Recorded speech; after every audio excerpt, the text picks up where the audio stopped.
notre Dieu, nous voulons te dire merci pour ta parole. Parce que toute chose a été faite par ta parole. Et rien, Seigneur, ici-bas n'a été fait sans ta parole. Je veux te dire merci pour ta parole ce matin, qui est pour nous, Seigneur ô Éternel, la lumière et la vie. Seigneur ô Éternel, glorifie ton nom de tout ce que nous pouvons penser, parce que sans toi, nous ne pouvons rien. Oh, Seigneur, dans chaque cœur ici présent, car chacun a besoin de toi. Chacun a besoin d'entendre ta parole. Chacun a besoin de connaître ta direction. Chacun a besoin d'être fortifié, édifié, Seigneur. Chacun a besoin d'être fondé. Je te dis merci, Éternel, pour tout ce que tu vas faire au travers de ta parole. Seigneur, merci pour ta présence dans ce lieu. Merci de ce que tu agis puissamment et au-delà de tout ce que nous pouvons penser ou demander. Amen. Let's all nation. Merci Seigneur. Gloire à Dieu. Est-ce que vous allez bien? Vous allez entendre la parole du Seigneur. Vous savez que nous avons commencé un message depuis la semaine dernière et ce message donc est centré sur le retour de Jésus-Christ. Je ne sais pas s'il est disponible sur Internet, sur le net, mais si vous avez la possibilité de réécouter ce message, si vous ne l'aviez pas entendu, faites-le. Et nous poursuivons donc ce message avec donc, la partie qui concerne la fin du monde.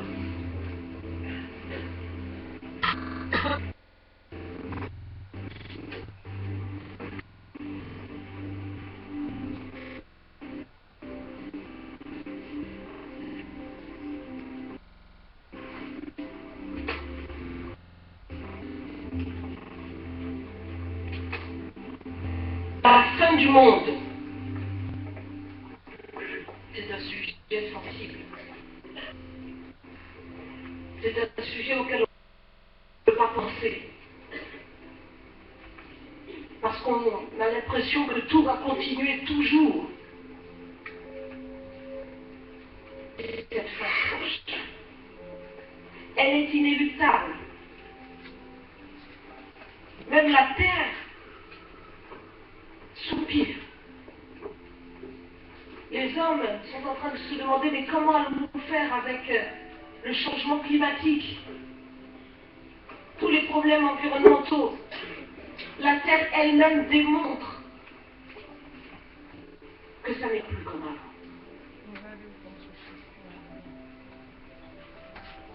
La fin arrive.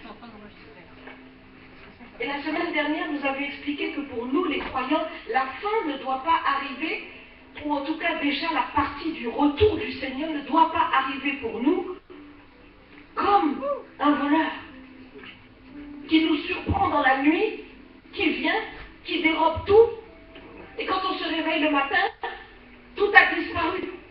Non. Le Seigneur doit venir pour nous parce que nous l'attendons aussi. Donc chaque jour, nous devons être dans une disposition où nous disons au Seigneur, viens Seigneur. C'est ce que l'Église dit, viens Seigneur. La parole de Dieu nous dit que l'épouse et l'Esprit disent, viens Seigneur. Est-ce que tu dis viens Seigneur? Ou est-ce que tu dis viens mais pas maintenant? Parce que là, j'ai encore besoin de choses.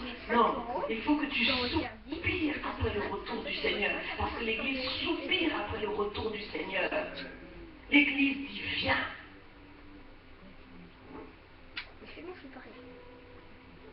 L'Église dit viens. Et la dernière fois, donc, nous avons expliqué que pour l'enlèvement du Seigneur, c'est vrai. de deux qui seront dans un champ, l'un sera pris, l'autre laissé. De deux qui monteront ensemble, l'un sera pris, l'autre laissé. Est-ce que tous les croyants partiront? Est-ce que tous les croyants partiront? Non.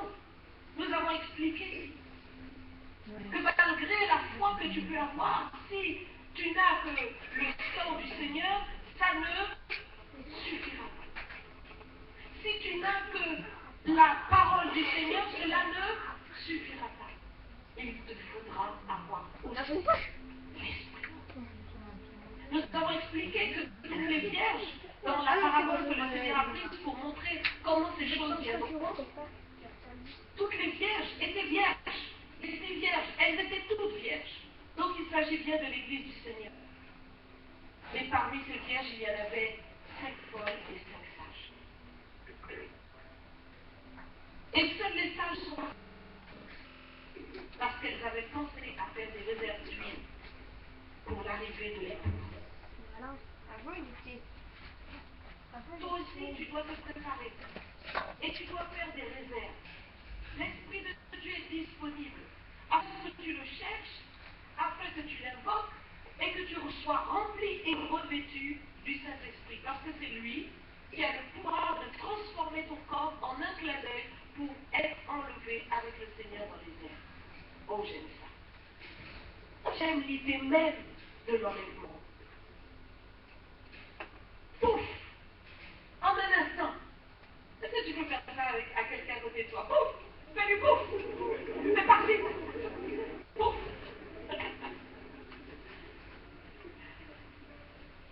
Rien que d'y penser, c'est quelque chose d'extraordinaire. En un instant. Et il y a un film que les Américains ont fait pour traduire l'enlèvement de l'Église. Et quand ils ont fait donc ce film, ils ont montré l'enlèvement et tous les vêtements des chrétiens étaient bien pliés. Je ne sais pas si ça sera comme ça. Mais tous les vêtements bien pliés. Parce que là-haut, il n'y a pas besoin des vêtements d'ici-bas. Pouf! Ah, Seigneur. Le retour du Seigneur arrive. Et quand le Seigneur viendra, il nous est dit qu'il arrive en 2 temps. Il revient premièrement chercher son Église et il se tiendra sur les nuées. Il se tiendra sur les nuées. Il ne posera pas premièrement ses pieds, mais il se tiendra sur les nuées. Et c'est alors que nous le rejoindrons. Nous allons le dire ensemble pour rentrer dans ce message. Et comme je le disais tout à l'heure, il vaut mieux que tu fasses partie de cet enlèvement.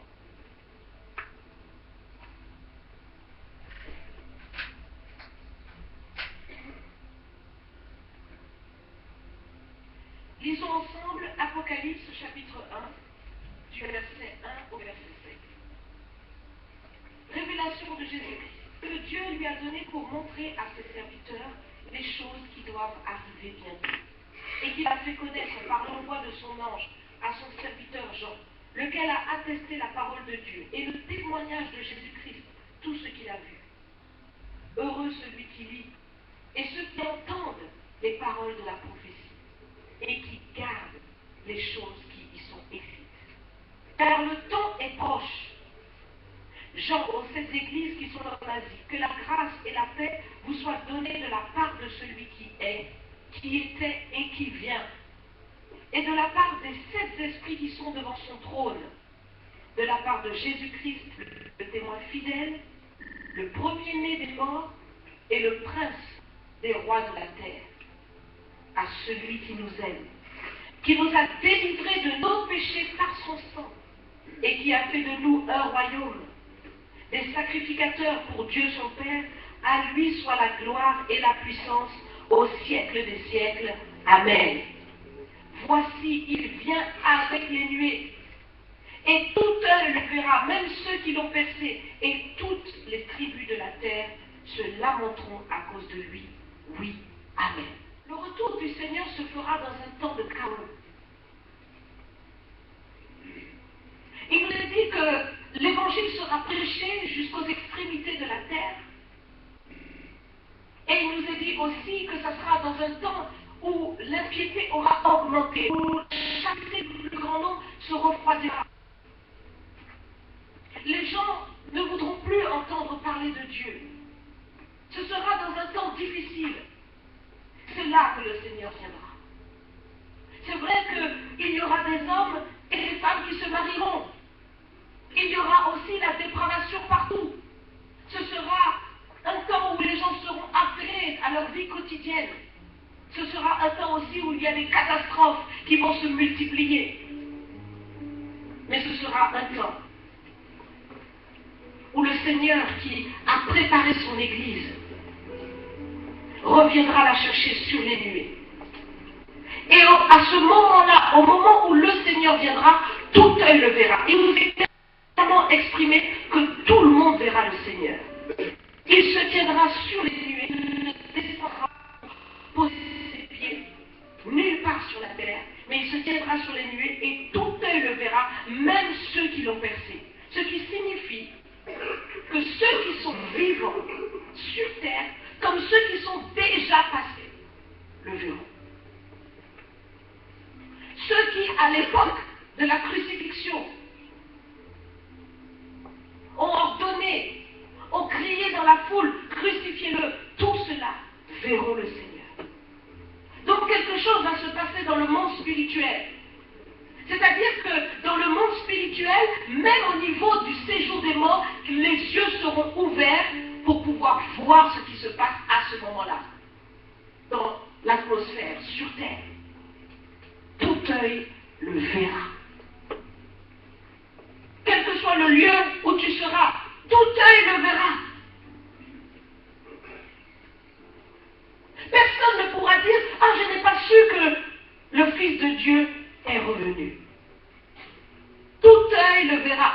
Et les gens se lamenteront. Donc l'Église sera enlevée, les hommes se lamenteront. Parce qu'ils réaliseront « Mais qu'est-ce qu'on a fait ?»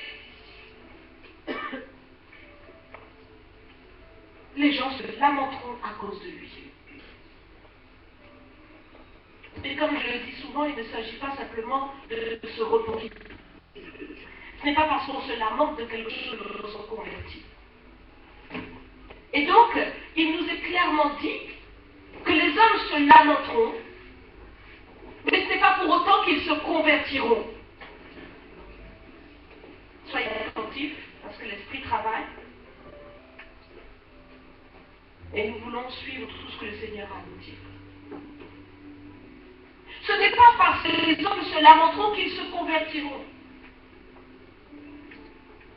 Au contraire, ils endurciront. Parce que l'Esprit de Dieu sera enlevé avec l'Église. Il partira, l'Esprit de Dieu n'est pas dans les arbres, il n'est pas dans l'eau, il n'est pas sur les bâtiments. L'Esprit de Dieu, il est en toi, il est en moi, il est en chacun des croyants. Vous êtes d'accord avec ça? Voilà. Donc lorsque l'Église sera enlevée, l'Esprit de Dieu aussi partira. Et c'est le mystère de l'iniquité il nous a dit que ce mystère avance. Et celui qui retient l'impie qui doit paraître, c'est l'Esprit de Dieu qui partira avec l'Église.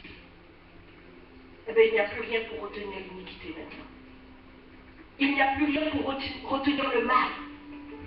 Et donc les hommes qui se sont lamentés de voir le Fils de Dieu revenir, au lieu de rester dans la repentance pour se convertir, vont s'endurcir. Et ils vont continuer d'aller de péché en péché. Au moment où l'Église sera enlevée, les premiers fléaux, vous avez entendu parler des 7 sceaux de la colère de Dieu, n'est-ce pas? Vous avez entendu parler de ça? Si vous ne l'avez pas entendu, lisez la Bible. Lisez la Bible. Il y a des gens qui disent lorsqu'on lit l'Apocalypse, on devient fou. Ça va vrai.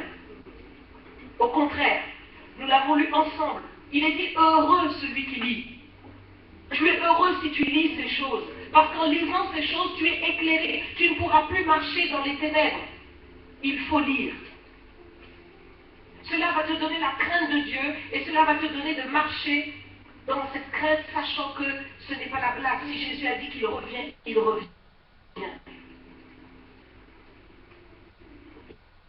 Il faut lire Apocalypse. Donc il y a des sceaux de la colère de Dieu. Et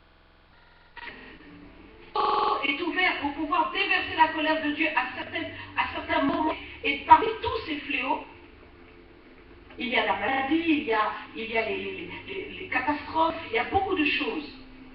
Je ne vais pas rentrer dans cela parce que sinon on ne va pas en finir. Mais il y a vraiment beaucoup de catastrophes qui seront déversées. Et au moment de l'enlèvement, les catastrophes auront déjà commencé. Comme nous l'avons lu la semaine dernière, il y aura des guerres, des bruits de guerre, mais ce ne sera pas encore la fin. Donc il va y avoir un paroxysme, il va y avoir des choses qui vont se dégrader au fur et à mesure, il va y avoir un accroissement dans l'ensemble des fléaux qui vont s'abattre sur la terre. Et c'est dans une certaine période, au début de ces fléaux, que le Seigneur va revenir. C'est pourquoi je vous dis, parce que nous ne savons ni le jour ni l'heure. Et lorsque nous regardons tout autour de nous, nous voyons déjà qu'il y a des signes très très forts qui démontrent que le retour du Seigneur est proche. 2 Thessaloniciens, chapitre 2, à partir du verset 1. Pour ce qui concerne l'avènement de notre Seigneur Jésus-Christ et notre réunion avec lui, nous vous prions, frères, de ne pas vous laisser facilement ébranler dans votre bon sens, et de ne pas vous laisser troubler, soit par quelconque inspiration, quelconque parole, ou par quelque lettre qu'on dirait venir de vous, comme si le jour du Seigneur était déjà là. Que personne ne vous séduise d'aucune manière, car il faut que l'apostasie soit arrivée auparavant. Je vais m'arrêter ici. L'apostasie. L'apostasie, c'est le reniement de la foi. Ça veut dire qu'on renie tout ce qui est de Christ. Est-ce que nous ne sommes pas dans un temps comme celui-là? Lorsque vous voyez premièrement qu'on commence à remplacer la déclaration biblique de la création par des théories qui nous diraient que nous sommes le fruit de l'évolution, c'est déjà l'apostasie. Parce que l'on veut renier que nous sommes des créatures de Dieu. Oui ou non?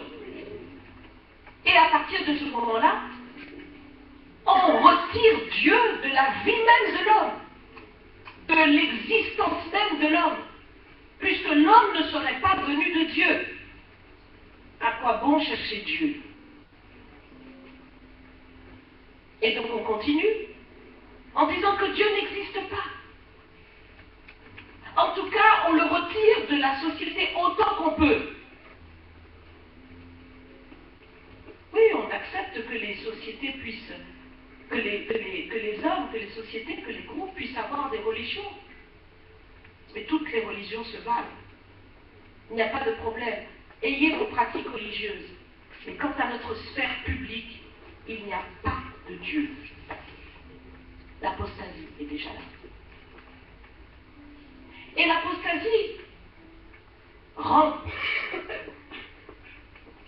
Elle rampe jusque dans l'Église.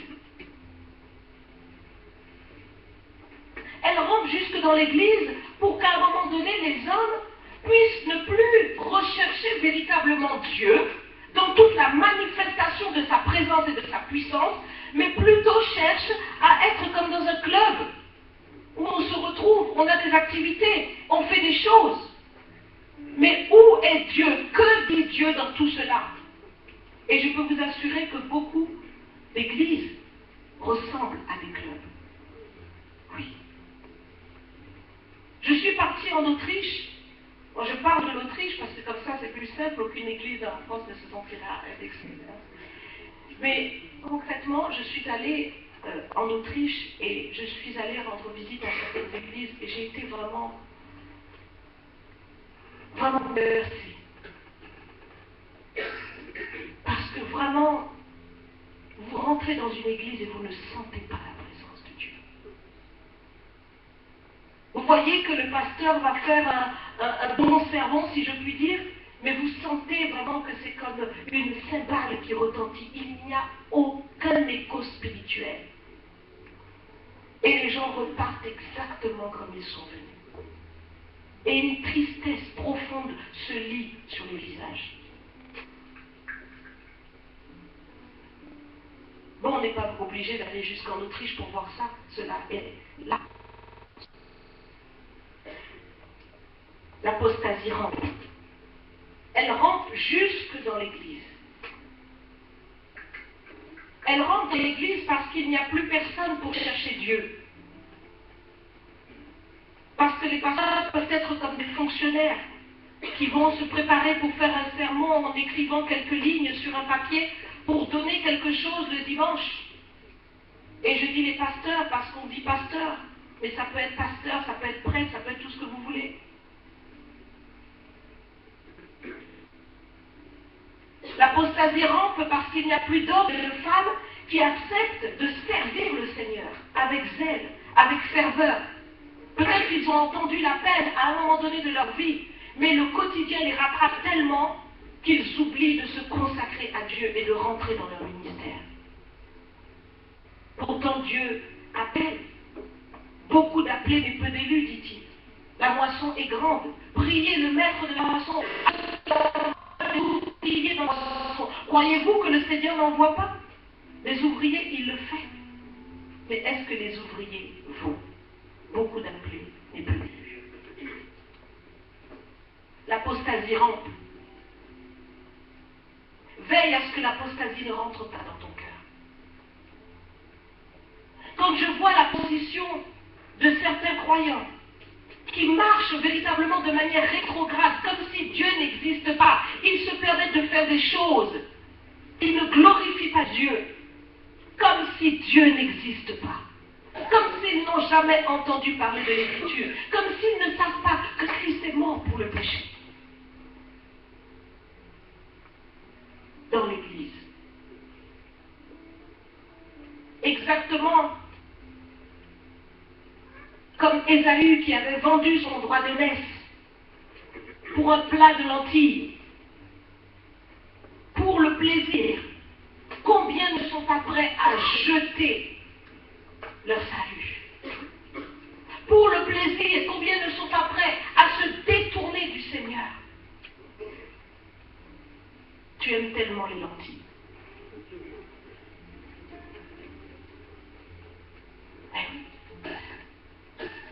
Les lentilles. Les lentilles d'Ésaü lui ont fait perdre son héritage. Les lentilles que tu aimes. Ah non, ce ne sont pas des lentilles, c'est la drogue. Ce ne sont pas des lentilles, c'est le sexe, l'adultère, l'impudicité, la fornication, la masturbation. Ces films-là que tu regardes, ce sont les lentilles. Ce sont tes lentilles à toi. Pour ces lentilles-là, tu peux perdre ton héritage. Et Ésaü a pleuré amèrement, mais il n'y avait plus possibilité de revenir. L'apostasie, c'est tout ça.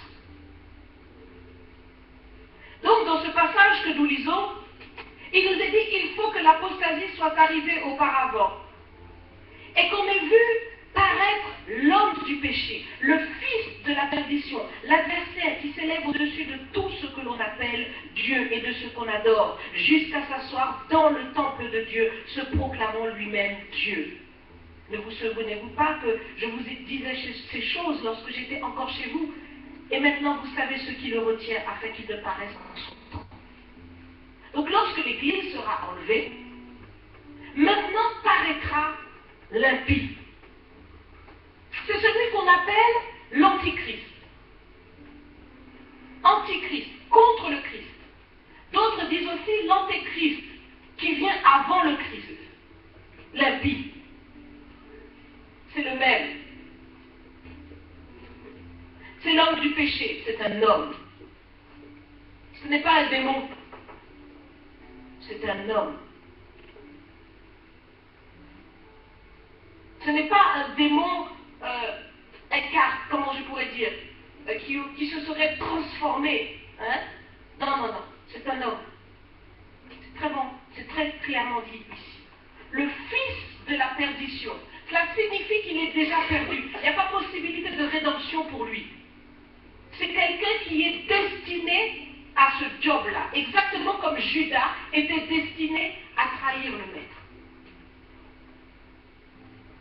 Cette personne-là vient pour ça.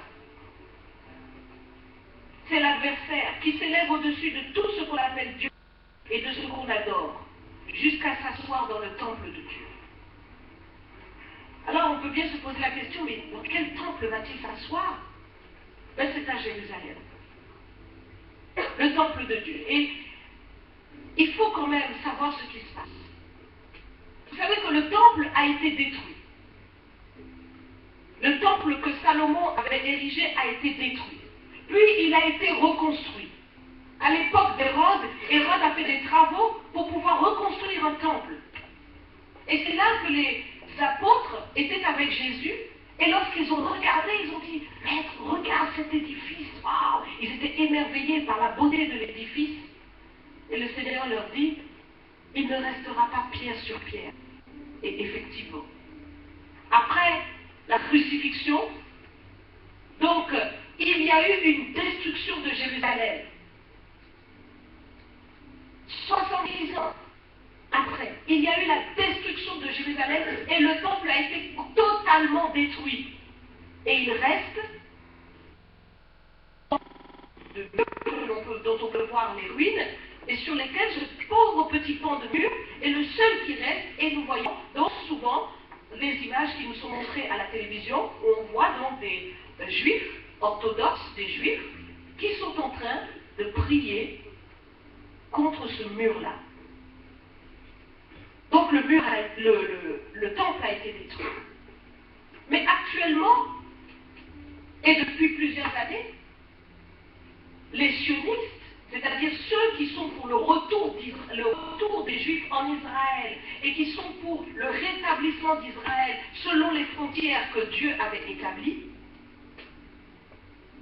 les Juifs qui sont versés dans les Écritures et qui veulent véritablement ce rétablissement-là, travaillent dans le secret pour la restauration du temple. Et donc de toutes les nations, des fonds sont rassemblés parce qu'ils ont la perspective, et c'est leur objectif, c'est leur volonté, de reconstruire ce temple-là. Mais le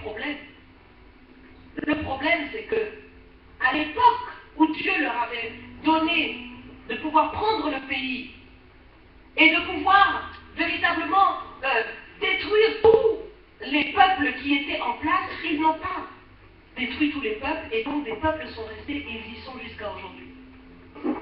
Et donc ces peuples qui sont là, eux n'ont pas la même religion. Ils sont musulmans aujourd'hui. Et donc certains de ces peuples qui sont musulmans aujourd'hui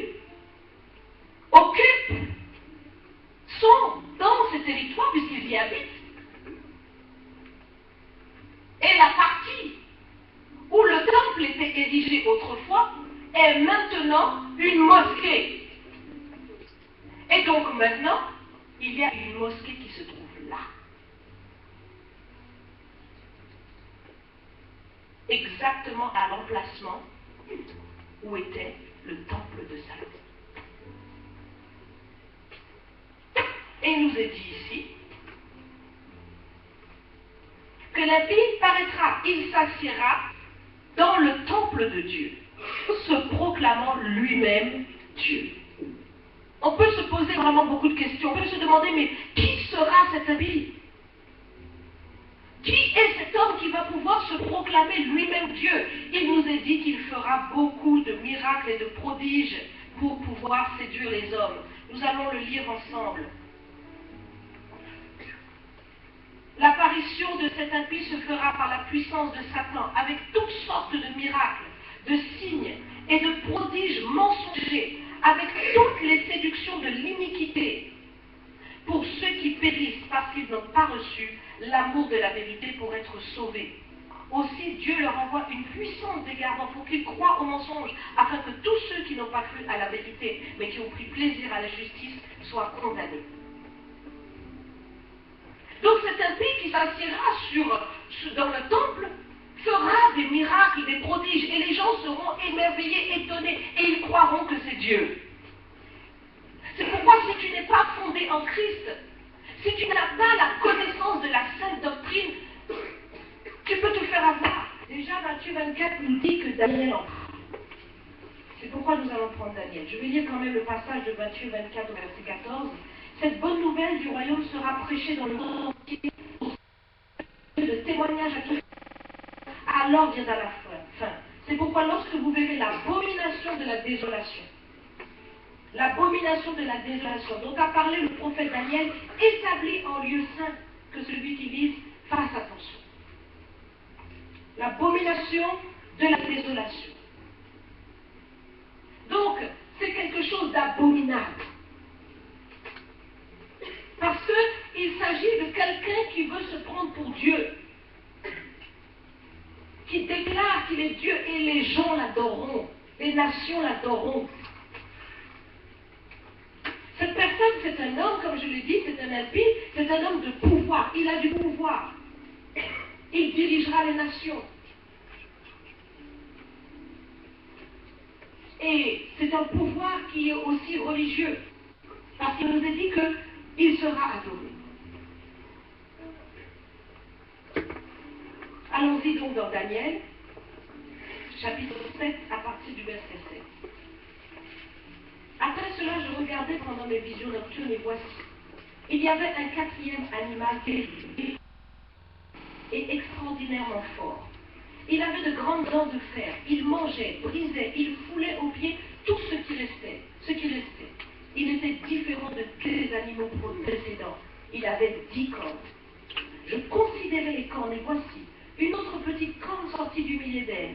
Et 3 des premières cornes furent arrachées devant cette corne. Et voici, elle avait des yeux comme des yeux d'homme, et une bouche qui parlait avec arrogance. Je regardais pendant que l'on plaçait les trônes, et l'ancien des jours s'assit. Son vêtement était blanc comme de la neige, et les cheveux de sa tête étaient comme de la laine pure. Son trône était comme des flammes de feu, et les roues comme un feu ardent. Un fleuve de feu coulait et sortait de devant lui. 1000 milliers le servaient. 10 000 millions se tenaient en sa présence. Les juges s'assirent, et les livres furent ouverts. Je regardais alors à cause des paroles arrogantes que prononçait la corne. Et tandis que je regardais, l'animal fut tué et son corps fut anéanti, livré au feu pour être brûlé. Nous allons nous arrêter là pour le moment. Daniel est dans des visions terribles qu'il ne peut pas expliquer. Et même lorsque, à l'époque où il a écrit ses livres et que ces choses ont été, au fur et à mesure des années reprises, même jusqu'à ce qu'ils se viennent, les gens ne comprenaient pas ce que ça signifie. Ce sont des visions qui sont beaucoup trop compliquées à comprendre. Mais plus le temps passe, plus la connaissance augmente. C'est exactement ce que le Seigneur avait justement dit à Daniel. On comprendra au fur et à mesure. Jésus est arrivé et il a donné l'explication. Il dit que celui qui lit fasse attention. C'est l'abomination de la désolation dont parle Daniel. Qu'est-ce que dit Daniel dans ce passage? Il dit des choses compliquées. Il parle d'un animal qui détruit tout sur son passage. Et là, c'est un animal qui est différent de tous les autres, parce que lui, il détruit pire que tous les autres. Oui, il y a eu des royaumes et des destructions qui sont arrivées dans l'histoire du monde. Même la venue, par exemple, de Hitler a causé des destructions comme on n'a jamais vu. Mais là maintenant, il nous est dit qu'il paraîtra une autre personne qui aura une bouche arrogante. Donc il s'agit d'un discours. Il s'agit d'une personne qui parle d'une certaine manière et tous les hommes seront séduits par cette personne-là. Il est parlé de 10 cornes. Et dans d'autres passages, ces 10 cornes représentent en fait 10 royaumes. Cela démontre qu'il y aura d'autres royaumes ou d'autres nations qui vont être derrière cette personne-là. Parce qu'il nous est dit dans d'autres passages, et tout cela, lorsqu'on recoupe ces passages, tous ceux qui ont étudié ont pu comprendre au travers de ceux qu'ils ont étudiés que cet homme sera placé en autorité parce qu'il y aura une alliance entre les nations. Une alliance dans laquelle même Israël sera. Donc on peut supposer qu'il y aura une alliance au Moyen-Orient. Il nous est dit dans certains passages que l'Égypte sera concernée. Il est dit que la Libye sera concernée. Vous voyez, donc il y a des pays qui seront concernés dans cette alliance-là. Et Israël même sera dans cette alliance. Et quand nous recoupons d'autres passages, nous voyons qu'il nous est dit aussi que le Seigneur dit c'est alors lorsque les hommes diront paix, paix. Donc il y aura comme une alliance de paix. Mais oui, et vous savez que quelles que soient les informations qui nous sont données à la télévision, on va toujours faire référence à ce qui se passe en Israël. On vous dira toujours, voilà, tel problème en Israël. Aujourd'hui, tant de Palestiniens sont morts. Aujourd'hui, tant de Juifs sont morts, tant d'Israéliens sont morts. On va toujours faire référence à ce qui se passe en Israël. Comme si Israël est en fait le point de mire de tous les regards. Tout le monde doit réaliser que c'est en Israël que les choses se passent. On cherche un accord de paix. Les années passent. Guerre froide, c'est terminé. Nous sommes dans une autre période, mais on cherche toujours un accord de paix. On n'arrive pas. On se dit, on s'approche. On s'assoit sur la table. On essaie de se concerter pour faire un accord de paix, pour qu'il y ait la paix en Israël. On ne trouve pas d'accord. Et là, cet accord viendra. Cet accord viendra, cette alliance viendra. Et cet homme sera assis dans ce temple. Nous ne savons pas lequel. Nous pouvons supposer que ça peut être soit le temple, l'actuel mosquée. Et dans ce cas-là, peut-être que l'Antichrist sera musulman. Ou nous pouvons supposer qu'il s'agira du temple rebâti et que cet homme qui va venir va se déclarer Dieu alors qu'il ne l'est pas. Nous ne savons pas. Mais de toutes les façons, l'Antichrist, c'est celui qui se présente comme étant Dieu et qui déclare que Jésus-Christ n'est pas Dieu. Et il viendra avec toutes sortes de miracles, de prodiges pour impressionner les hommes. Il les impressionnera et tout le monde sera dans un étonnement. Lisons-le ensemble dans Apocalypse. Apocalypse 19 à partir du verset 17. Et je vis un ange qui se tenait dans le ciel, dans le soleil. Et il cria d'une voix forte, disant à tous les oiseaux qui volaient par le milieu du ciel, venez, rassemblez-vous pour le grand festin de Dieu afin de manger la chair des rois, la chair des chefs militaires, la chair des puissants, la chair des chevaux et de ceux qui les montent, la chair de tous, libres et esclaves, petits et grands. Et je vis la bête et les rois de la terre et leurs armées rassemblées pour faire la guerre à celui qui était assis sur le cheval et à son armée. Et la bête fut prise, avec elle le faux prophète, qui avait fait devant elle les prodiges par lesquels il avait séduit ceux qui avaient pris la marque de la bête et adoré son image. Nous allons nous arrêter. Vous avez entendu parler qu'il y a la bête et le faux prophète. La bête, évidemment, c'est cette puissance de ténèbres qui est issue du diable lui-même et que le faux prophète, qui est l'antichrist dont nous avons parlé, va se servir, c'est une puissance démoniaque de laquelle il va se servir pour pouvoir séduire la terre par des prodiges. Nous le voyons ici, des prodiges, des miracles, des choses qui vont séduire les hommes. Cela doit nous donner une leçon. Premièrement, les signes et les miracles ne doivent jamais être le fondement de la foi de quiconque. Jamais. Tu ne peux pas te baser sur le miracle pour croire que cela vient de Dieu. Le miracle, le diable aussi en fait.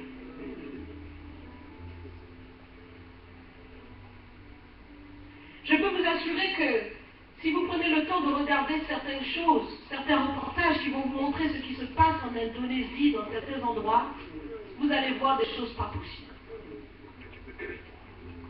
Vous allez voir des gens qui opèrent à main nue. Ils rentrent dans la chair comme ça, ils retirent des matières directement. La personne saigne et après la plaie se referme, vous n'avez même pas compris comment. Tout ça par des puissances occultes. Vous allez voir des gens qui sont capables comment dire, de pousser des tonnes et des tonnes, accrochés avec comment dire, avec des crochets qui sont accrochés dans leur chair directement. Ils sont capables de pousser des tonnes sous la puissance démoniaque.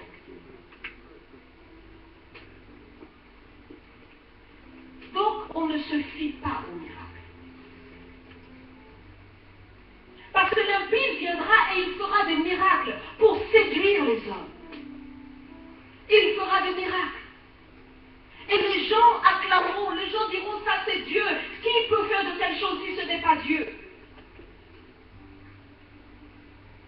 Non.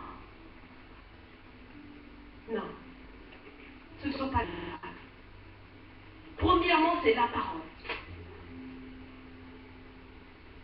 Premièrement, c'est la parole. Est-ce que cela est conforme à ce que Dieu dit? Est-ce qu'il s'agit du nom de Jésus-Christ? Est-ce qu'il s'agit de la personne de Jésus-Christ telle qu'elle est annoncée dans la Bible? Jésus-Christ venu en chair, crucifié et ressuscité le troisième jour. Cet homme-là s'assiera dans le temple pour séduire.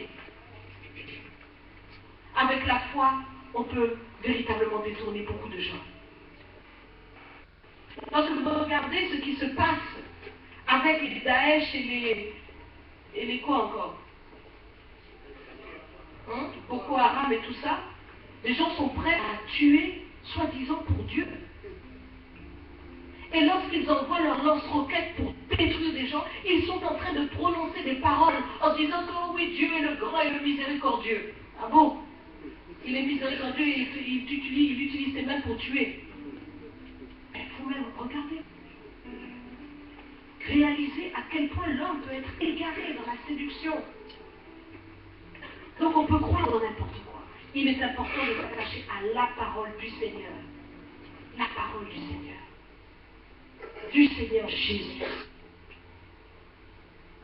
Regardez bien ce passage. La bête, cette puissance d'égarement, les rois de la terre, donc toutes ces personnes en autorité, leurs armées rassemblées, tout le monde rassemblé pour faire la guerre à qui?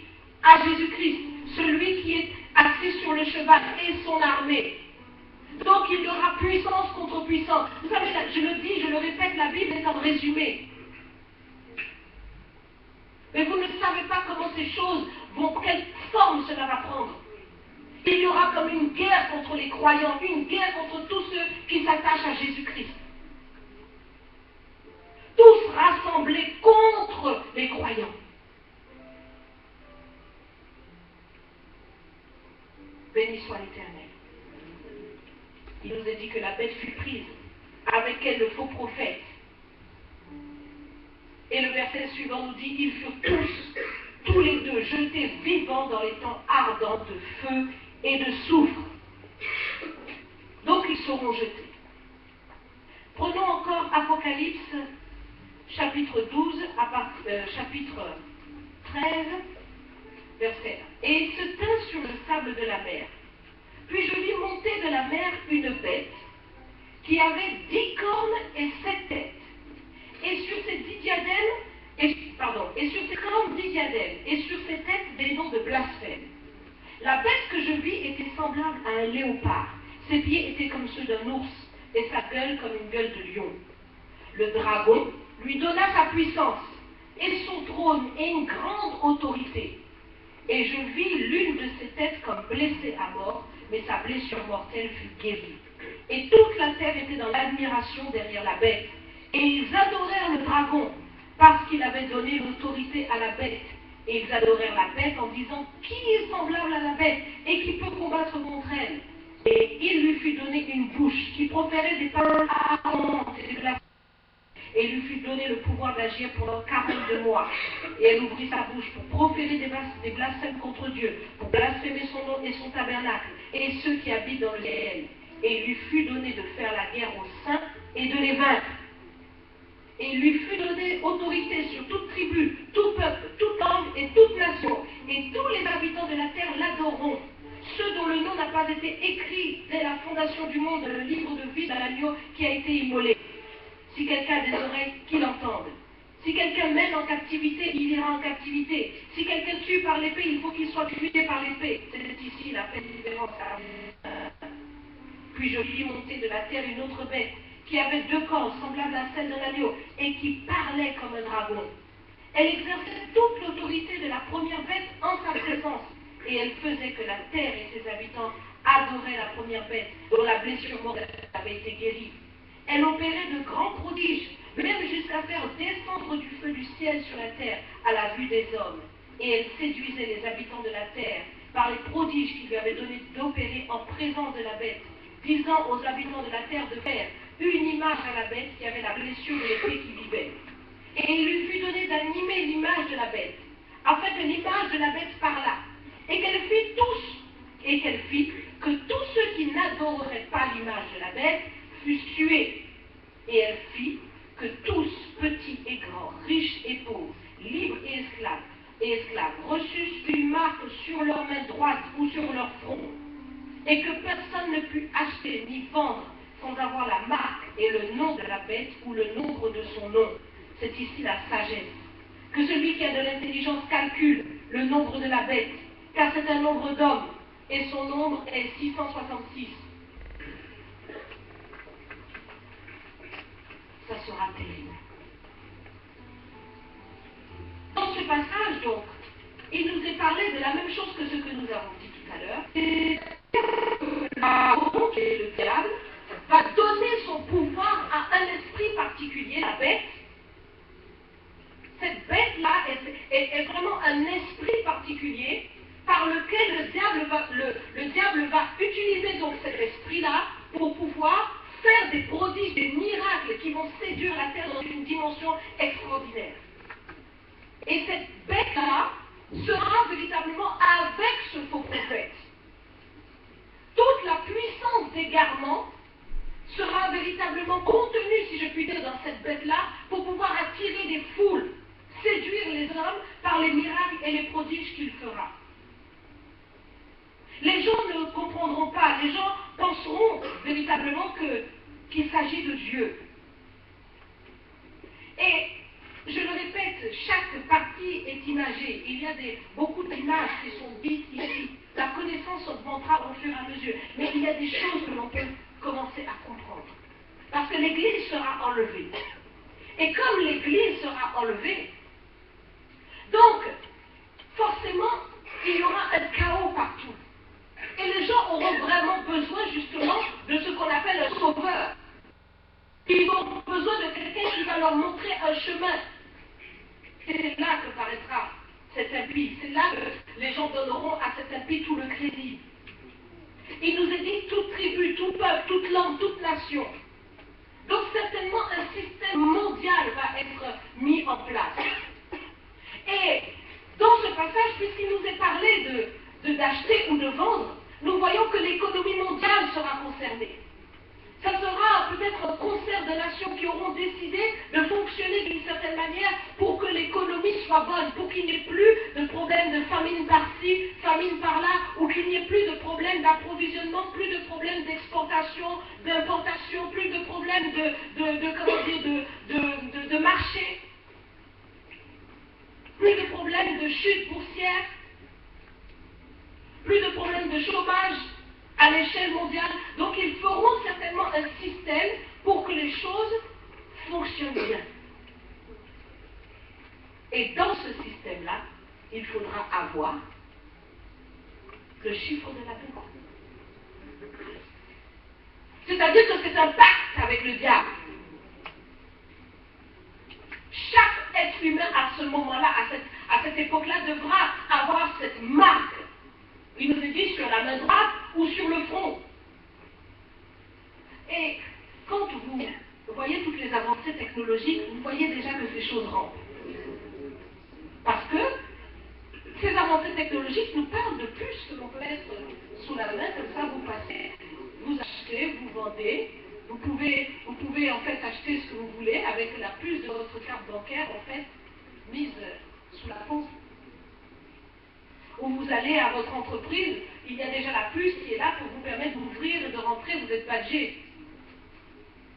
C'est déjà là. Ça ne fait qu'avancer en fait. Ce sont des avancées technologiques qui préparent en fait tout ça. Parce qu'il nous est dit ici qu'il faudra avoir la marque. On ne pourra pas acheter ou vendre. Mais écoutez, l'apôtre Jean qui voit une vision. Il est sur l'île de Patmos. On lui montre quelque chose. Mais il est encore dans les années. Il y a pas d'histoire de puce, il ne connaît pas tout ça. Donc il va le dire avec ces mots. Aujourd'hui, tu as encore la possibilité d'avoir de l'espèce pour acheter et pour vendre. Mais demain, il n'y aura plus ça. Et ce système se met déjà en place. On commence à généraliser l'histoire des cartes bancaires, mais ça ira plus loin. De sorte qu'il n'y ait plus d'argent physique. Nul ne pourra acheter ou vendre si ce n'est pas avec ce chiffre-là de la bête. Et il est dit calcul. Si tu as l'intelligence, calcul. Tu vas réfléchir, calcul. 666, ça veut dire quoi? Calcul. Mais en réalité, le 6 signifie véritablement la dimension humaine. Par opposition au 7 qui est la perfection de Dieu. Le 6, c'est vraiment l'iniquité de l'homme. Donc, 6 3 fois, ça montre que c'est l'iniquité multipliée par 3, c'est-à-dire dans toutes les dimensions de l'homme. L'iniquité. On ne peut pas calculer. Si tu as de l'intelligence, calcule. En tout cas, comprends. C'est ça que ça veut dire. Comprends. Et ne s'amuse pas à aller tatouer ces choses sur toi. Ne t'amuse pas à aller tatouer ces choses sur toi. Ne t'amuse pas à écrire ces choses. C'est l'image de la bête. Maintenant, regardez la partie que nous avons lue. Il fut donné d'animer l'image de la bête afin que l'image de la bête parlât. Et qu'elle fit que tous ceux qui n'adoraient pas l'image de la bête fussent tués. Bon. L'image de la bête parlait. Ça ne vous dit rien? C'est la télé? Je le dis, Jean était à l'époque. Il ne peut pas expliquer, il voit l'image, en fait, il voit l'image de la bête, c'est une image. Et il voit que cette image, elle est animée. Lui, il ne connaît même pas ça à cette époque. Il n'y a pas de télé à l'époque. Il n'y a pas d'image qui peut... Oh non. Donc il dit comme il peut dire. Et il dit que tout le monde en même temps, mais attendez, mais... C'est quel système? Tout le monde en même temps peut voir la chose. C'est quel système? Oh, vous êtes là avec moi? C'est la télé, c'est Internet, c'est tous les satellites, c'est tout ça. C'est-à-dire dans une dimension technologique avancée où tous les peuples auront accès à cette image-là. Depuis Israël, tout le monde verra cet homme-là. Il fera ses retransmissions. Au moment où il parlera, tout le monde devra écouter. Quel que soit le lieu où tu seras, que ça soit sur ton iPad, pardon, on dit plutôt ta tablette. Voilà. Que ça soit sur ta tablette, sur ta télé ou sur quoi que ce soit, tu verras. Oh là là là là. L'image de la bête était animée et elle parlait. Voyez? Et elle fit que tous ceux qui n'adoraient pas l'image de la bête fussent tués. Donc, cela signifie que non seulement toi tu le verras, mais lui aussi te verra. Ou le système qui sera mis en place te contrôlera. Mais déjà quand tu fais FaceTime, excusez-moi le terme, même quand tu fais FaceTime, tu es vu, mais on te voit, mais tu es vu aussi.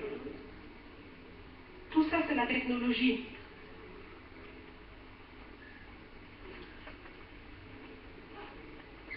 Donc, ça sera encore une autre dimension de technologie. On ne connaît pas tous les détails, tous les points, mais on commence à comprendre. Notre esprit s'éclaire un peu plus parce qu'on voit ces choses par rapport à l'avancée technologique. On comprend que ce qui est dit là est très cohérent. Elle faisait que la terre et ses habitants adorent la première bête. dont la blessure mortelle avait été guérie. J'ai médité là-dessus, je dis, mais comment cette bête-là a une blessure mortelle et qui a été guérie? J'ai réfléchi, j'ai dit, Seigneur, fais-moi comprendre. Cette bête a une blessure mortelle dont elle est guérie. Ben oui, à bien réfléchir, je me suis dit, ben oui. Parce que la bête, qui est la bête? Si c'était le diable, sous la forme qu'il va prendre. On est d'accord? Non. Lorsque nous qui sommes en Christ, nous savons, en Christ, nous avons le pouvoir de marcher sur toute la puissance de l'ennemi. N'est-ce pas? Pourquoi? Parce que la tête du diable a été écrasée. Et maintenant, lorsque l'Église sera enlevée, la blessure mortelle sera comme guérie. Ça veut dire que l'ennemi va reprendre une recrudescence comme jamais et il n'y a rien qui pourra le retenir parce que l'esprit ne sera pas là. Donc tu ne pourras pas te convertir comme tu te convertissais avant. Tu ne pourras pas avoir ce pouvoir-là. Voyez, aujourd'hui le Seigneur nous dit, je vous ai donné le pouvoir de marcher sur toute la puissance de l'ennemi. La tête du diable a été écrasée, nous sommes plus que vainqueurs. Mais lorsque l'Esprit de l'Éternel sera enlevé, il nous est dit qu'il lui sera donné de faire la guerre aux saints et il les vaincra. La blessure mortelle. La blessure mortelle aura été guérie. Et le diable va être dans une largesse, il pourra faire et même si les croyants qui resteront, qui ne seront pas partis, qui voudront lutter, ils ne pourront pas. Celui qui sera en captivité sera en captivité. Celui qui devra être tué sera tué. C'est pourquoi je t'ai dit, il vaut mieux faire partie. Il vaut mieux. Franchement, il vaut mieux. Seigneur, aide-nous, il vaut mieux. Cherche l'esprit. Tout ce qu'il te demande, cherche l'esprit pour partir. Il vaut mieux. Oh my God. Ce qui va se passer sera terrible. Cette bête, dans ce faux prophète, dont il nous est parlé ici, il nous est dit, puis je vis monter de la terre une autre bête qui avait 2 cornes, semblable à celle d'un agneau et qui parlait comme un dragon. Voyez, il est semblable à un agneau. Il ressemble à un agneau. Il paraît bien. C'est pour ça qu'il ne faut pas se fier aux apparences, mais il faut avoir le discernement. Il parlait bien. Il faisait des beaux discours. Donc tout le monde était pris dans ça. Tout le monde est pris dans ça. Mais, en fait, spirituellement parlant, il parlait comme un dragon. Et un dragon, c'est terrible. Vous savez que... il y a tellement de choses. Vous savez que, en Chine, là-bas, leur animal...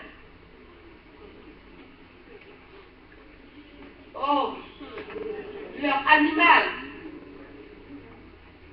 symbolique, leur animal qu'ils adorent, qu'ils considèrent, c'est le...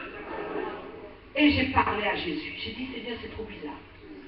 J'ai dit au Seigneur, Seigneur, c'est pas normal. Comment se fait-il que ce peuple adore le dragon d'une manière pas possible? Seigneur, révèle-moi la chose qui est derrière ça. C'est tellement curieux cette histoire. Comment se fait-il qu'ils aiment le dragon?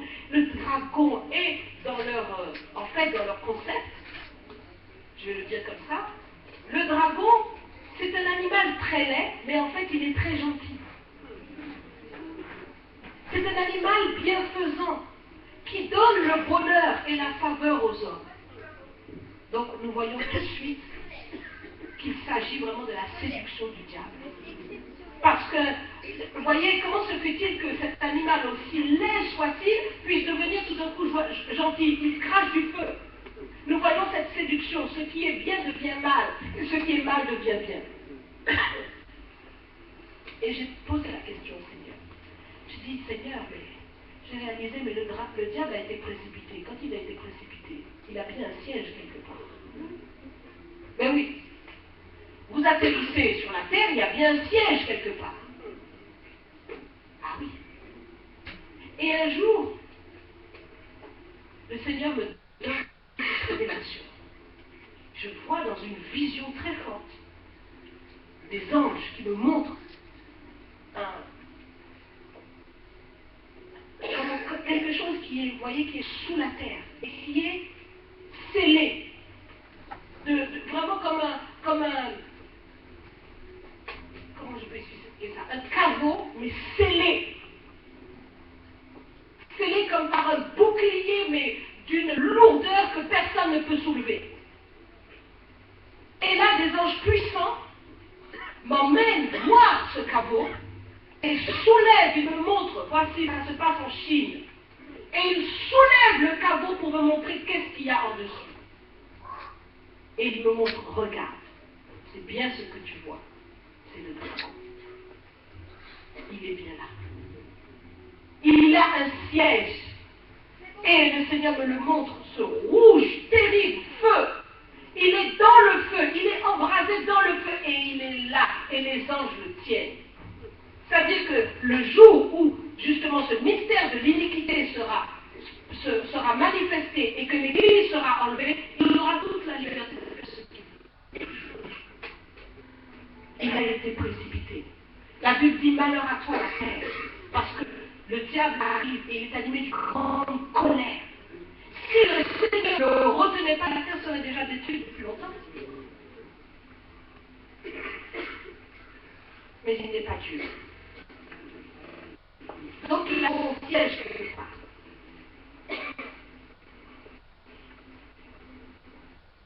Et dans ce passage, il nous est bien montré, vous voyez, dans ce passage, il nous est bien montré que c'est le dragon. C'est le dragon. C'est le dragon.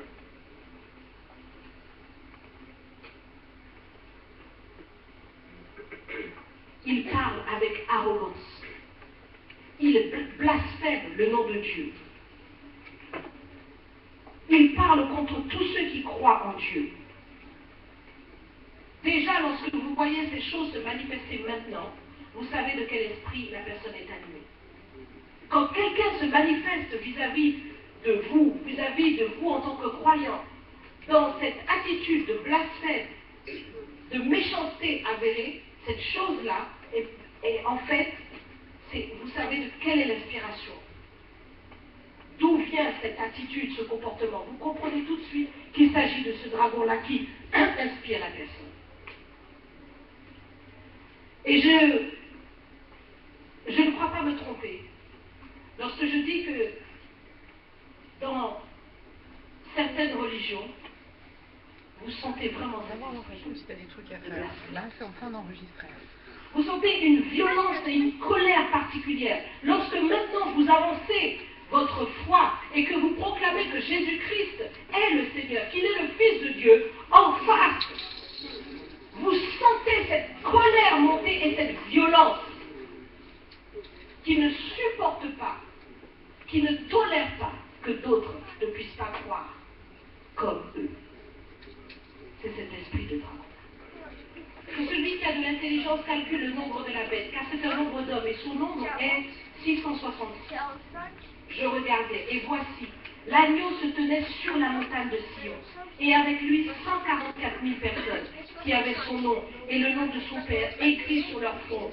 Et j'entendis du ciel une voix, comme un bruit de grosses eaux, comme le bruit d'un grand tonnerre, et la voix que j'entendis était comme celle de joueurs de harpe, jouant leur harpe, et ils chantent un cantique nouveau devant le trône et devant les 4 êtres vivants et les vieillards. Et personne ne pouvait apprendre le cantique si ce n'est les 144 000 qui avaient été rachetés de la terre.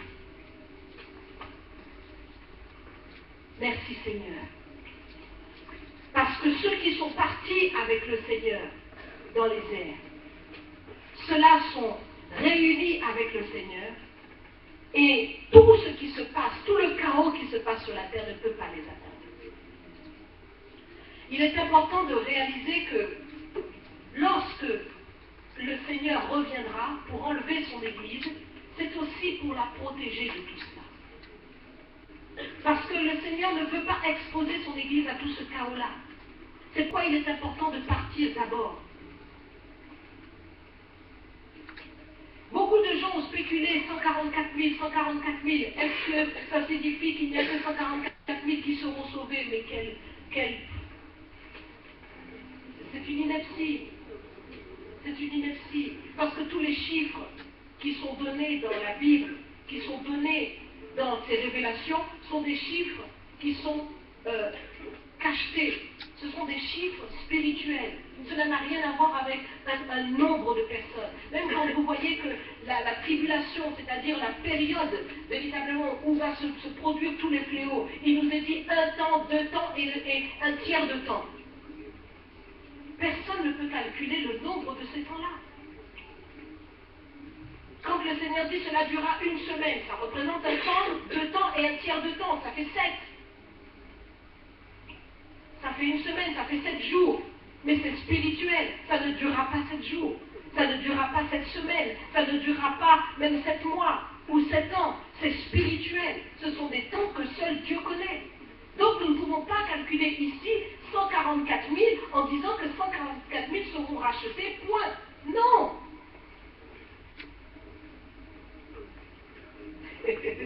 Pas du tout. D'accord? La preuve, c'est que plus bas, toujours dans Apocalypse chapitre 13, vous voyez qu'il est parlé de myriades et de myriades. Nous allons le lire, comme ça va te rassurer.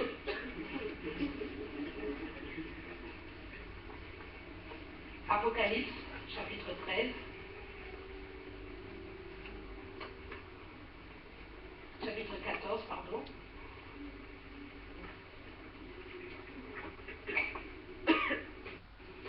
Donc, les 44 000, verset 3, chapitre 14, verset 3, et il chantait un cantique nouveau devant le trône et devant les 4 êtres vivants et les vieillards. Et personne ne pouvait apprendre le cantique si ce n'est les 144 000 qui avaient été rachetés de la terre. Car ce sont ceux qui ne se sont pas souillés avec des femmes, car ils sont vierges.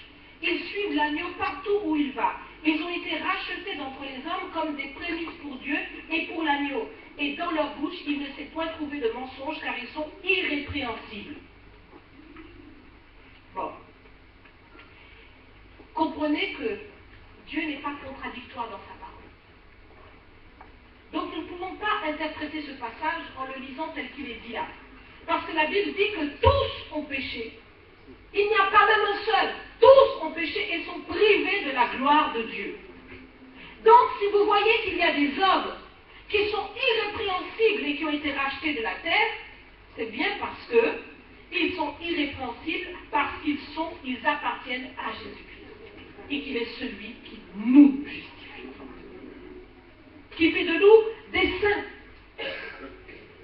Donc irrépréhensible, cela signifie véritablement des hommes et des femmes qui ne se sont pas souillés. Voyez, donc il est dit ici qu'ils ne se sont pas souillés avec des femmes. Ne prenez pas ce passage tel qu'il est dit là, mais comprenez que ça signifie qu'ils n'ont pas commis adultère en fait, spirituellement. Ça veut dire qu'ils ne se sont pas souillés. Ils appartiennent à l'agneau, ils n'appartiennent à rien d'autre qu'à l'agneau. Ils ne sont pas dans une idolâtrie. Voilà ce que ça signifie en fait. Ce sont ceux qui ont été rachetés. Ce sont les élus du Seigneur. Ce sont ceux qui ont été rachetés et qui sont devant le trône. Ce sont ceux qui ont été enlevés avec le Seigneur. Il ne s'est point trouvé de mensonge dans leur bouche, car ils sont irrépréhensibles. Ils ont l'esprit de la vérité.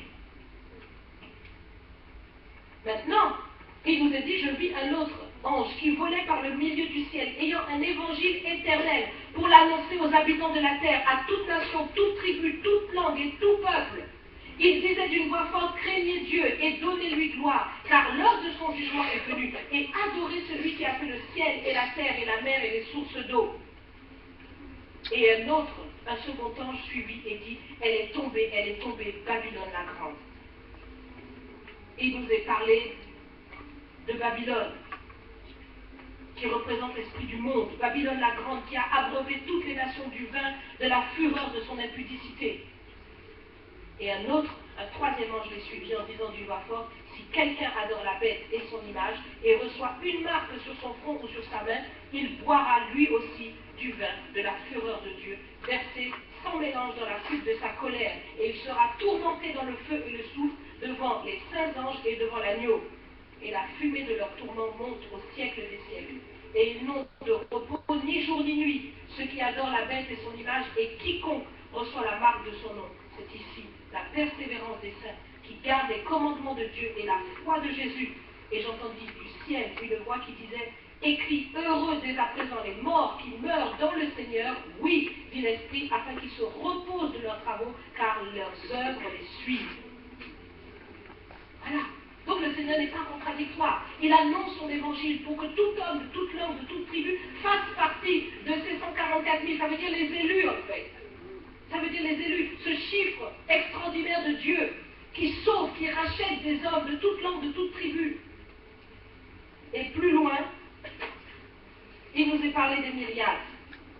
Après cela, je regardais et voici. 7, 9, Apocalypse 7, 9. Je regardais et voici. Il y avait une grande foule que personne ne pouvait compter. De toute nation, de toute tribu, de tout peuple et de toute langue. Ils se tenaient devant le trône et devant l'agneau, revêtus de robes blanches et des palmes dans leurs mains. Voilà. Une foule que personne ne pouvait compter. D'accord? Donc quand il est dit 144 000, il parle de ceux qui ont été enlevés avec le Seigneur, et c'est un nombre particulier, mais personne ne le sait, et tout cela c'est spirituel. D'accord?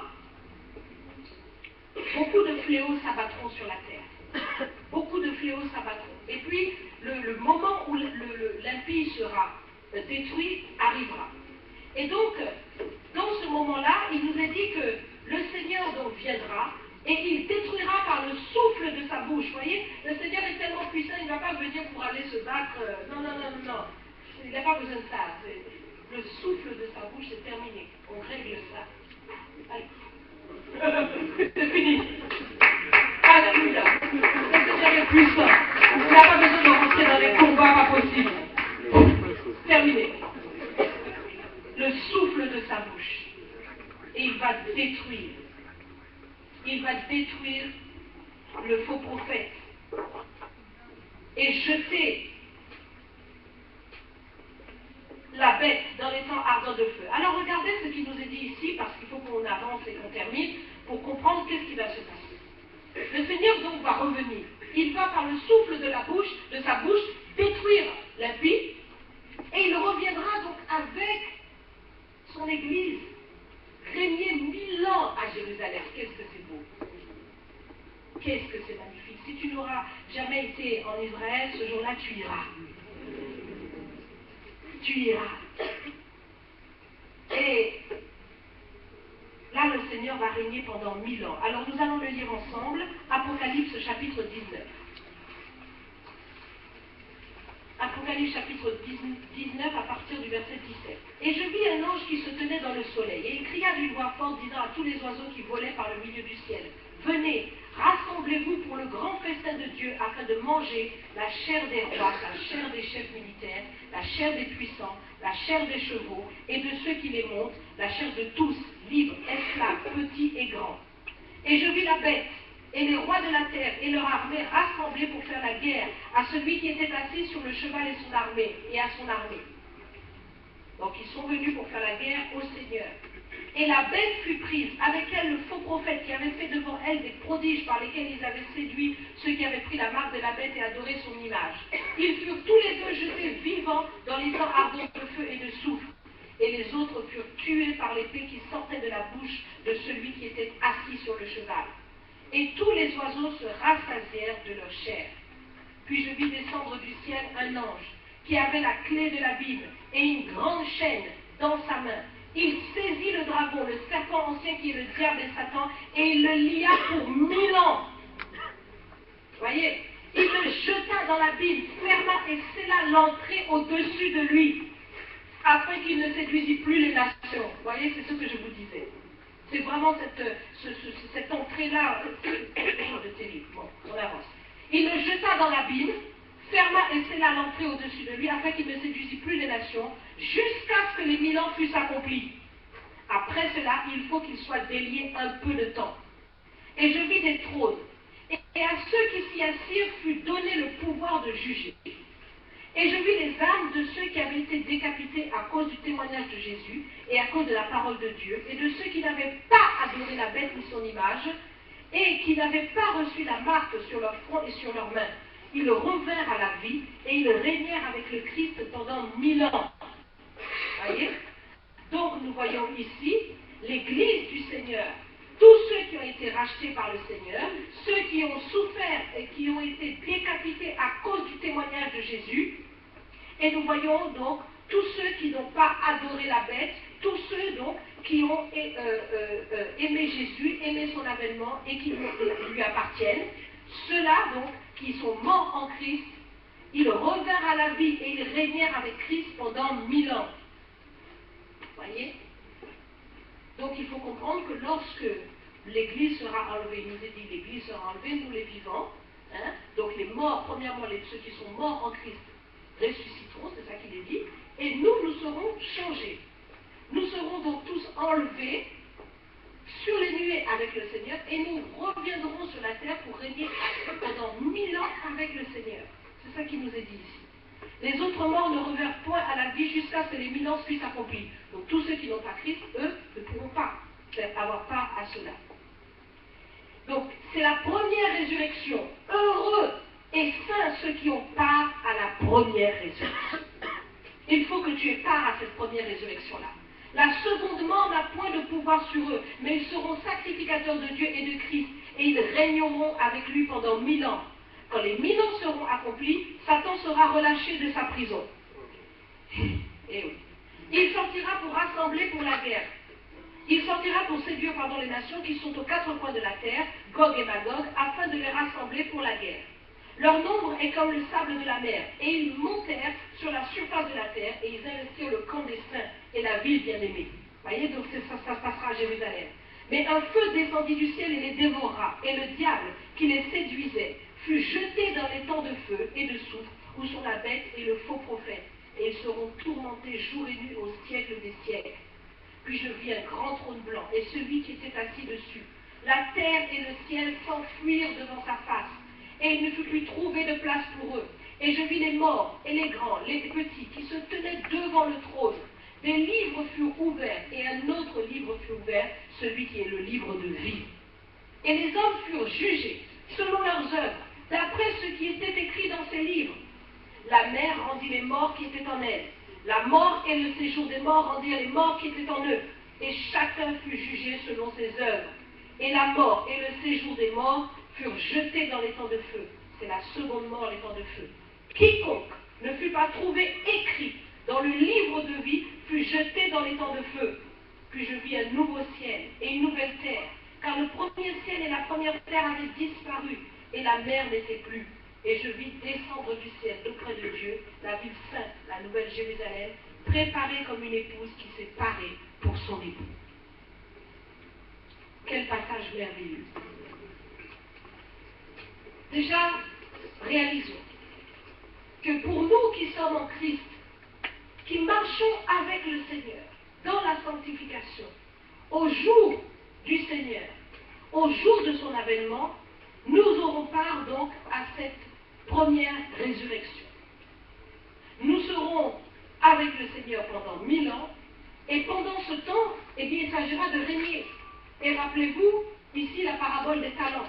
Nous régnerons avec Christ pendant 1000 ans. Le Seigneur dit, bon et fidèle serviteur, tu as fait fructifier tant, et bien je te donnerai tant. Donc il y aura des gens qui auront, par rapport à leur, par rapport à leur fidélité avec le Seigneur, ils régneront sur une ville, 2 villes, 3 villes, 4 villes, 10 villes. Tu régneras avec le Seigneur. Tu régneras. Le Seigneur te confie confieras des responsabilités. Tu régneras avec lui. Nous régnerons avec Christ pendant 1000 ans. Et puis, quand ces 1000 ans seront terminés, alors le Seigneur relâchera à nouveau le diable. Il y aura donc encore un tri qui va se faire. Mais il nous est bien dit que pendant ces 1000 ans, ce sera un règne de paix. Ce sera véritablement quelque chose de magnifique. Il n'y aura plus de dommages. Même les animaux ne vont plus se manger les uns les autres. Ça sera quelque chose de merveilleux. Il nous est dit que le loup sera avec l'agneau. Il nous est dit que l'enfant pourra même mettre sa main dans la gueule du serpent. C'est quelque chose d'extraordinaire qui va se produire. Une grande rédemption pour toute la terre, une restauration. Ça sera merveilleux. Merveilleux. Et puis, à nouveau, le diable sera relâché. Et il réussira à nouveau à séduire les hommes. C'est là que vous réalisez à quel point l'homme peut véritablement se corrompre. Et c'est là, à ce moment-là, que la fin viendra. C'est quand ces 1000 ans seront terminés que le diable sera relâché pour un peu de temps, et on ne sait pas un peu à combien de temps ça correspond dans l'échelle de Dieu. C'est à ce moment-là que la fin viendra. C'est à ce moment-là que tout disparaîtra. Il nous est dit dans Apocalypse chapitre 19, 20, 21, dans tous ces chapitres-là, nous voyons vraiment que c'est la fin. Là, dans ce passage que nous avons lu, il nous dit « Puis je vis un nouveau ciel et une nouvelle terre », parce qu'il n'y a plus de place pour la terre et le ciel de maintenant. Cela a été complètement roulé comme un vêtement et détruit. Voyez, donc c'est ce qui va se passer. Il y aura une grande destruction de tous les éléments. Ce n'est pas simplement la terre, mais c'est tout le cosmos. Tout cela passera. Et maintenant, c'est une nouvelle terre qui viendra.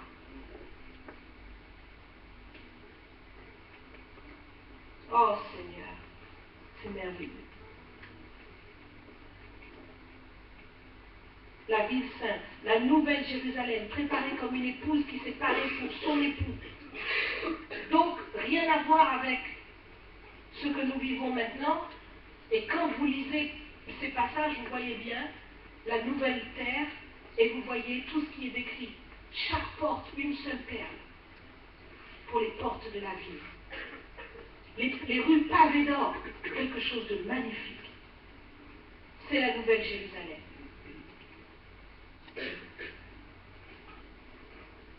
Il est important de réaliser que tous ceux qui n'auront pas leur nom inscrit dans le livre de vie seront jetés dans les ardents de feu. Beaucoup de gens disent « Oh non, c'est pas écrit dans la Bible, l'enfer n'existe pas. » C'est écrit, c'est parce que tu n'as pas encore lu. Parce qu'on l'a lu à plusieurs reprises, les temps ardents de feu. C'est comme ça que c'est dit. C'est l'enfer. Étant ardent de feu, tourmenté au siècle des siècles. Donc c'est très clair. Il faut avoir son nom inscrit là. Veille. Veille à ce que ton nom soit inscrit dans le livre de vie. Veille à cela. Et ne fais rien pour qu'il soit effacé. Apocalypse 21, verset 3 nous dit « Et j'entendis du trône une voix forte qui disait, une forte voix qui disait, voici le tabernacle de Dieu avec les hommes. Il habitera avec eux et ils seront son peuple. Et Dieu lui-même sera avec eux. Il essuiera toute larme de leurs yeux et la mort ne sera plus. Il n'y aura plus ni deuil, ni cri, ni douleur, car les premières choses ont disparu. » C'est ça que nous attendons. Il n'y aura plus aucune larme, c'est-à-dire que toutes les souffrances que tu as traversées sur terre, tu ne pourras même plus t'en souvenir, parce que le Seigneur les aura ôtées. Il y a tellement d'épreuves, tellement de blessures, tellement de choses, même si la consolation du Seigneur est là pour nous soutenir, mais là-haut, c'est plus la consolation. Il essuie carrément les larmes. Ça veut dire qu'il n'y en a plus. C'est terminé. Tu ne te souviens plus de ces douleurs-là. Il n'y aura plus ni deuil, ni cri, ni douleur. Oh, alléluia. Les premières choses ont disparu. Maintenant, il en fait de nouvelles. Et le Seigneur dit, heureux celui qui s'assiera à la table du Seigneur. Il dit, en vérité, je vous le dis, moi-même, je céderai mon tablier pour vous servir. Oh, merci Seigneur Jésus. Il nous servira à sa table. Ça sera quelque chose de merveilleux, quelque chose de glorieux, où il n'y aura plus ni deuil, ni cri, ni douleur. On ne parlera plus de la souffrance, on ne parlera plus de la mort, on ne parlera plus des dommages, mais la grâce aura accompli son effet et nous serons enfin réunis avec le Seigneur pour un bonheur éternel. Ce sont des choses qui se manifesteront, que tu vivras, que je vivrai. Et donc, cette espérance-là que le Seigneur nous a donnée n'a rien de commune mesure avec toutes les souffrances que nous souffrons ici-bas. Et tu fais bien. Et si tu ne le fais pas, tu ferais mieux de fixer tes regards sur le message de l'Évangile. Parce que cette bonne nouvelle que le Seigneur nous donne est vraiment une bonne nouvelle. Parce que quel que soit ce que tu traverses sur terre, un jour tout cela prendra fin. Et la question maintenant sur le plan éternel sera, où seras-tu pour ton éternité? Si tu es du bon côté, ce ne sera que du bonheur. Mais si tu es du mauvais côté, ce ne sera que des tourments. Et vraiment, même au pire ennemi, nous ne pouvons pas souhaiter cela. Donc positionnons-nous, nous qui avons la grâce d'entendre le message, nous qui sommes déjà dans les murs ou dans l'enceinte de l'église du Seigneur, soyons sauvés. Assurons notre salut. Marchons vraiment dans la gloire de Dieu. Si tu avais marché loin de toutes ces choses, reprends-toi pour faire partie de la première résurrection. Éveille et marche avec ce message-là. Parce qu'il y a un temps pour tout. Il y a le temps du commencement, mais il y a le temps de la fin. Et la Bible nous dit que la fin d'une chose vaut mieux que son commencement. Amen. Et ce temps de la fin approche. Que le Seigneur nous trouve dans la position qui convient. Amen. Si tu es d'accord avec moi, nous allons nous mettre debout. Nous allons prier le Seigneur. Comme nous l'avons lu au travers de tout ce qui a été dit, nous avons besoin de beaucoup de choses. Nous avons besoin de marcher dans la sanctification. Nous avons besoin d'être sûrs que notre nom est inscrit dans le livre de vie. Nous avons besoin d'être sûrs que nous nous sommes repentis et convertis. Parce que c'est le plus important. La repentance est une chose. Elle vous donne véritablement de regretter ce que vous avez fait. Mais n'en restez pas là. Convertissez-vous. Il ne faut pas marcher dans la culpabilité pour toujours rester en arrière. Non. À un moment donné, il faut changer de vie. Paul était un meurtrier et il a changé de vie. Il est devenu un serviteur pour Christ. Quels que soient les péchés dans lesquels tu as marché, il y a toujours un temps que Dieu te donne où tu peux encore renverser les choses et tu peux marquer ta génération pour la gloire de Dieu. Amen. Donc c'est temps pour toi, c'est le temps pour toi de te convertir. Et puis, eh bien, nous avons dit aussi qu'il faut le discernement. Parce que beaucoup de choses sont là pour séduire. Mais nous avons vraiment besoin de discernement pour discerner les choses de Dieu et les choses de l'ennemi. Nous avons besoin d'apporter aussi autour de nous le discernement, la lumière du monde. C'est nous. Nous devons toucher les gens, qu'ils puissent venir au Seigneur. Nous devons faire le travail du Seigneur parce que nous ne pouvons pas souhaiter que des âmes puissent périr en enfer. Pense à ton voisin, pense à ton collègue, pense à toutes ces personnes qui ont besoin de Christ. Oui. Nous allons nous positionner, nous allons prier. Nous allons demander au Seigneur que chacun soit conscient qu'il est un saint et qu'il doit marcher dans la gloire de Dieu. Je te demande de te joindre avec moi dans la prière et pour commencer, eh bien, tu vas répéter quelques paroles après moi. Seigneur Jésus, aujourd'hui, j'ai entendu ta parole et de tout mon cœur, je me détourne de toute forme de légèreté, de méchanceté et de péché. Car tu m'as racheté à grand prix. Et Seigneur, ta promesse est précieuse dans ma vie. C'est l'éternité, c'est la gloire éternelle, c'est la félicité auprès de Dieu. Alors de tout mon cœur, je te le demande, assure mon salut. Tiens-moi par des cordages d'amour dans ton salut.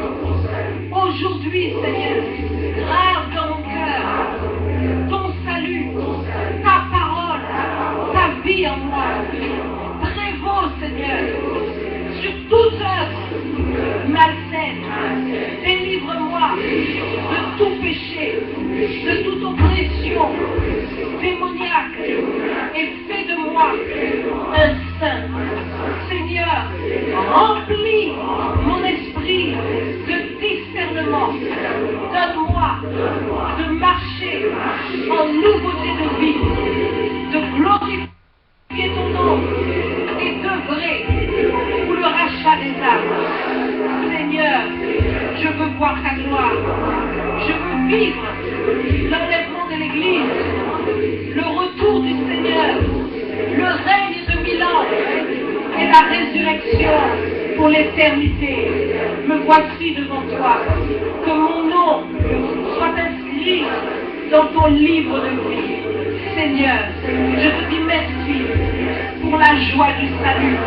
Car tu fais de moi quelqu'un de différent, quelqu'un de spécial.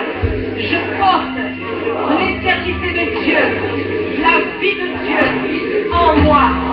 Je porte la vie de Jésus-Christ en moi. Merci Seigneur. Je te dis merci. Je suis reconnaissante envers toi. Et je te donne gloire dans le nom de Jésus. Acclame le Seigneur, acclame-le, alléluia.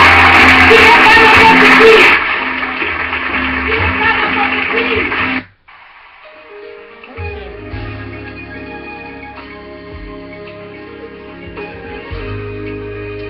Ok, c'était très intéressant. C'était la vidéo numéro 2, la deuxième partie. Donc, concernant le retour de Jésus-Christ par le pasteur Jocelyne Goma. Voilà, et ça a été enregistré le 27 septembre 2015, en sachant que la première partie, par le pasteur toujours Jocelyne Goma, a été enregistrée sur le retour de Jésus-Christ le 20 septembre 2015. Voilà.